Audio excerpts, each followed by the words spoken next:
अस्सलामु अलैकुम रहमतुल्लाहि व बरकातहू। उम्मीद है आप तमाम खैरियत से होंगे। आज हम मज़मून उर्दू दर्स किताब सुबह से आगाज़ करते हैं। आज के हमारे उन्वान का नाम है अलाउद्दीन के जूते। किसके? अलाउद्दीन एक शख्स का नाम है। उनके जूतों से मुताल्लिक़ एक सबक दिया गया है। आइए जानते हैं। अलाउद्दीन एक ताजिर था। क्या था? अलाउद्दीन एक ताजिर यानी तिजारत करने वाला, ताजिर कहते हैं। अलाउद्दीन एक ताजिर था, तिजारत करने वाला था। इसके पास बहुत दौलत थी। इसके पास क्या थी? बहुत सारी दौलत थी। किसके पास? अलाउद्दीन के पास। मगर था वो बड़ा कंजूस। कौन कंजूस था? अलाउद्दीन दौलतमंद था, फिर भी वो कंजूस था। दौलत ना खुद पे खर्च करता था और ना दूसरों पे। सारे शहर में वो कंजूसी के लिए मशहूर था। यहाँ पर देखिए कि वो ना सिर्फ उसके पास बहुत सारी दौलत रहने के बावजूद अलाउद्दीन ना अपने ऊपर खर्च करता था ना दूसरों के ऊपर। इसलिए वो शहर में किस तरीके से मशहूर हो गया? कंजूस के तौर पर मशहूर हो गया। अलाउद्दीन के जूते पुराने हो गए थे। अलाउद्दीन के जूते क्या हो गए थे? पुराने हो गए थे। जगह जगह से फट गए थे, यानी कि हर तरफ से फटे हुए जूते अलाउद्दीन के पास थे और वो वही पहन कर फिरता था शायद। और इनके तले भी घस गए थे।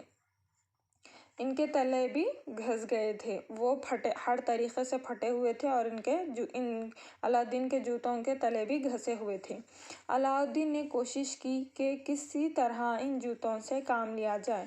तो अलाउद्दीन यहाँ पर क्या कर रहे? उन्होंने कंजूस है बल्कि पहले ही बता चुके ना इस सबक में। तो यहाँ पर उन्होंने क्या कर रहे? फटने के बावजूद किस तरीके से कोशिश कर रहे कि वो जूतों को चलाया जाए, यानी काम लिया जाए। मगर किसी सूरत मुमकिन ना हुआ। मगर लेकिन वो पूरी तरीके से काम में आने वाले नहीं थे। फिर भी उन्होंने जूतों से काम चलाने की कोशिश कर रहे थे। कौन? अलाउद्दीन। तो यहाँ पर किसी सूरत में मुमकिन ना हो सका। वो मोची के पास मरम्मत के लिए जूते ले गया। कौन? अलाउद्दीन मरम्मत के लिए, जूतों को मरम्मत कराने के लिए मोची के पास, यानी मोची यानी जूते सीने वालों के पास लेकर गए। कौन? अलाउद्दीन अपने जूतों को मोची के पास ले गया। जूतों का खस्ता हालत देखकर मोची ने अलाउद्दीन का मजाक उड़ाया। जिस तरीके से जूते फटे हुए थे वो देखकर यहाँ पर मोची यानी कि जो जूते या चप्पल सीने वाले होता, उन्होंने मजाक उड़ाया। किसका? अलाउद्दीन का, जूतों को देखकर। और जूते ठीक करने से इनकार कर दिया। और जूते ठीक करने का जो रहता उससे क्या कर दिया? अलाउद्दीन को इनकार कर दिए कि ये जूते ठीक करने के काबिल नहीं है, बल्कि उनका मजाक उड़ाते हुए उनको सही करने से इनकार कर दिए, जूतों को मरम्मत करने से इनकार कर दिए। उम्मीद है आज आप सबको आज की कमरे जमात में आज हम पहली इबारत का मुतालिया करे हैं। अगली जमात में हम आगे की इबारत का मुतालिया करेंगे। आप सबको यहाँ तक समझ में आया होगा, उम्मीद की जाती है। आज आपके घर का काम है, यहाँ पर चंद अल्फाज के मायने दिए गए हैं।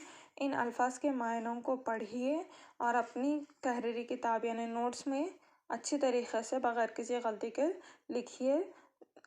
अगली जमात में हम इसी अलाउद्दीन के जूते की अगली इबारत से मुतालिया करेंगे। जज़ाकल्लाहु खैर।